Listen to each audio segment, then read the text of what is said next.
Mary Scott, followed by Steve Moratis.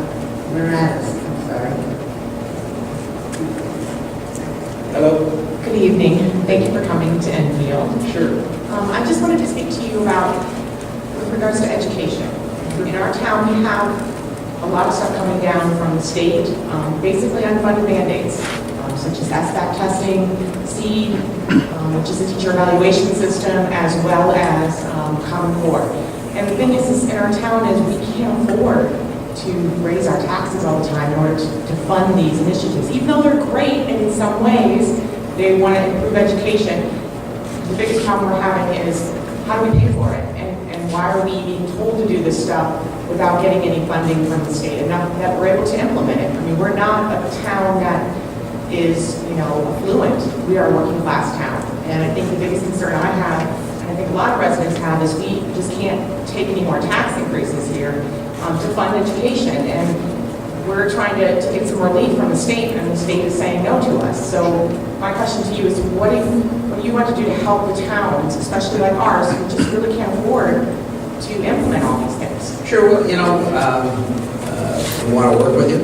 For instance, Lieutenant Governor and I, this past summer, acted to get a waiver from the federal government so that only one test would be given, as opposed to over a third of our municipalities or boards of education would have had to get two standardized tests. And then we gave the choice to the district to make the choice between the state test or the new test. We left it entirely up to municipalities. With respect to, and I actually had this discussion with some of the members of Board of Ed and with the superintendent, we made a number of changes and are at a table on an ongoing basis with respect to communities and teacher groups and superintendent groups to try to find the right way to implement.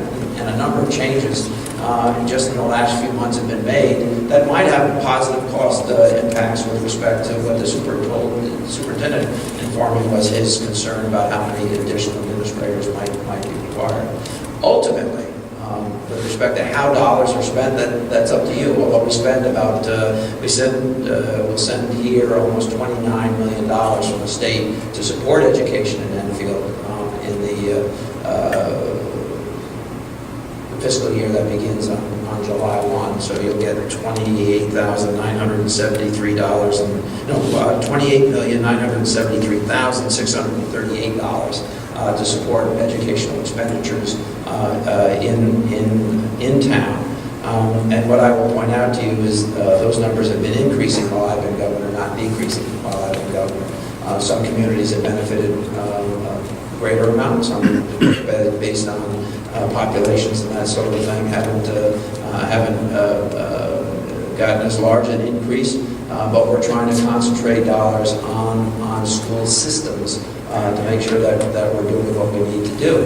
It really needs to be about the kids and making sure that we're doing everything in our power to drive the highest achievement rates for our kids, so that on a national or on a state or on an international basis we compete for the jobs that are most likely to be created during their lifetime.